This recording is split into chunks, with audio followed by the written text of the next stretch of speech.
కృష్ణా జిల్లా చల్లపల్లి పోలీస్ స్టేషన్లో భారీ పేలుడు సంభవించింది. నిల్వ ఉంచిన బాణసంచా పేలి పోలీస్ స్టేషన్లో అగ్ని ప్రమాదం సంభవించింది. ఈ పేలుడు ధాటికి 4 పోలీసులకు తీవ్ర గాయాలు అయ్యాయి. వారిలో 2 పరిస్థితి విషమంగా ఉన్నట్టు సమాచారం. గాయపడిన వారిలో చల్లపల్లి ఎస్ఐతో పాటు 4 కానిస్టేబుల్స్ ఉన్నారు. గాయపడిన వారిని అవినిగడ్డ ప్రభుత్వ ఆసుపత్రికి తరలించి చికిత్స అందిస్తున్నారు. పేలుడు ధాటికి కారు దెబ్బతింది. ఘటనా స్థలాన్ని సీఐ కేఎస్ రావు పరిశీలించారు. పేలుడుకు గల కారణాలను పరిశీలించారు. ఆసుపత్రిలో చికిత్స పొందుతున్న వారిని సీఐ పరామర్శించారు. అనంతరం కేసు నమోదు చేసుకుని దర్యాప్తు ప్రారంభించారు. దీనిపై మరింత సమాచారం మా స్పెషల్ కరెస్పాండెంట్ కృష్ణారావు లైవ్ లో అందిస్తారు. కృష్ణారావు, చెప్పండి. పోలీస్ స్టేషన్ లో ఈ రోజు ఉదయం పెద్ద జరిగింది. ఏదైతే పోలీస్ స్టేషన్ లో ఈ అక్రమ నిల్వలో ఉంచుకున్నటువంటి బాణాసంచా సీజ్ చేసి పోలీస్ స్టేషన్ లో ఉన్నాయి. కోర్టుకు తీసుకెళ్లే క్రమంలో వాటన్నిటిని జీబులో పెట్టుకుని కోర్టుకు పయనం అవుతున్న సందర్భంలో ఈ పేలుడు సంభవించింది. ఈ పేలుడు ఎస్ఐతో పాటు 4 కానిస్టేబుళ్లు గాయాల పాలయ్యారు. వారిలో ఒక అబ్దుల్ అనే ఆయన పరిస్థితి, కానిస్టేబుల్ పరిస్థితి విషమంగా ఉంది. ఇప్పుడు ఎస్ఐతో పాటు 4 కానిస్టేబుల్ కూడా విజయవాడ హాస్పిటల్ కి తరలిస్తున్నారు. ఈ దుర్ఘటనలో వాళ్ళందరూ చాలా ప్రమాదం అయితే కనుక పెద్ద ప్రమాదం చోటు చేసుకుంది. ఒక్కసారిగా ఈ చల్లపల్లి ప్రాంతం అంతా ఉలిక్కిపడింది.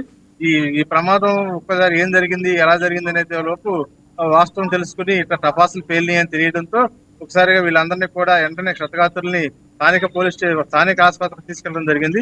అక్కడ నుంచి హాస్పిటల్ నుంచి మెరుగైన వైద్యం కోసం, చికిత్స కోసం ఇప్పుడు విజయవాడ అయితే కనుక వారిని తరలిస్తున్నారు.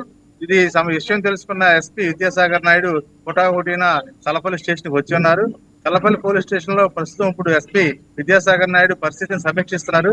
ఇది ఎలా జరిగింది, దీనికి కారణాలు ఏమిటి, ఇప్పుడు ఏదైతే గాయాల పాలైనటువంటి ఎస్ఐ గాని లేదా కానిస్టేబుల్ పరిస్థితి ఎలా ఉంది, వీరికి ఎలాంటి చికిత్స అవసరం, ఇవన్నీ కూడా వాళ్ళు చెక్ చేస్తున్నారు. చేసి ఎస్పీ ఇప్పుడు దాని మీద ఒక రిపోర్ట్ అయితే కనుక మీడియాతో కూడా మాట్లాడే అవకాశం ఉంది. అట్లాగే ఏదైతే ఇప్పుడు కోర్టు కానిస్టేబుల్ అబ్దుల్లా ఎక్కువగా గాయాల పాలయ్యాడు, అతనికి వెంటనే మెరుగైన చికిత్స అవసరం కాబట్టి ఫస్ట్ ఆయనకి విజయవాడలో ట్రీట్మెంట్ చేయడం అయితే కనుక తక్షణ చర్యలు చేపట్టారు. రాజేంద్ర, విజువల్స్ చూస్తుంటే ప్రమాదం పెద్దగానే జరిగినట్టు తెలుస్తుంది. అంత పెద్ద మొత్తంలో బాణసంచా పోలీస్ స్టేషన్లో ఎందుకున్నట్టు? బాణాసంచా సీజ్ చేసిన బాణాసంచాని వాస్తవంగా పోలీసులు పట్టుకున్నవి పెడతారు. ఇవన్నీ కూడా కోర్టుకి అప్పచెప్పి కోర్టు ద్వారా వీటిని సరెండర్ చేయడం జరుగుతుంది. ఆ క్రమంలోనే పోలీస్ స్టేషన్ నిలవలించారు.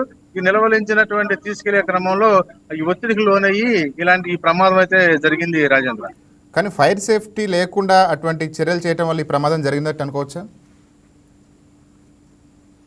ఫైర్ సేఫ్టీ అంటే కనుక కనీసమైనటువంటి జాగ్రత్తలు తీసుకోవాల్సింది. ఇప్పుడు వీళ్ళకి ఇంతకు ముందు కూడా ఇలాంటి పోలీస్ స్టేషన్ సహజంగా ఇలాంటి అక్రమ నిల్వల్ని బాణాసంచాలను పట్టుకున్నప్పుడు కోర్టు పెట్టేటప్పుడు చేస్తా ఉంటారు. అయితే ఈ ఒత్తిడికి లోనవటం, జీపులోని పేలటంతో ఒక్కసారిగా 5 అయితే కనుక దీని బారిన పడ్డారు. దీంట్లో ఈ తగిన జాగ్రత్తలు తీసుకోవటం అంటే నిర్లక్ష్యం కాదు, కానీ అవగాహన లోపం అయితే కనుక కనిపిస్తుంది. Rajendra, thank you Krishnarao.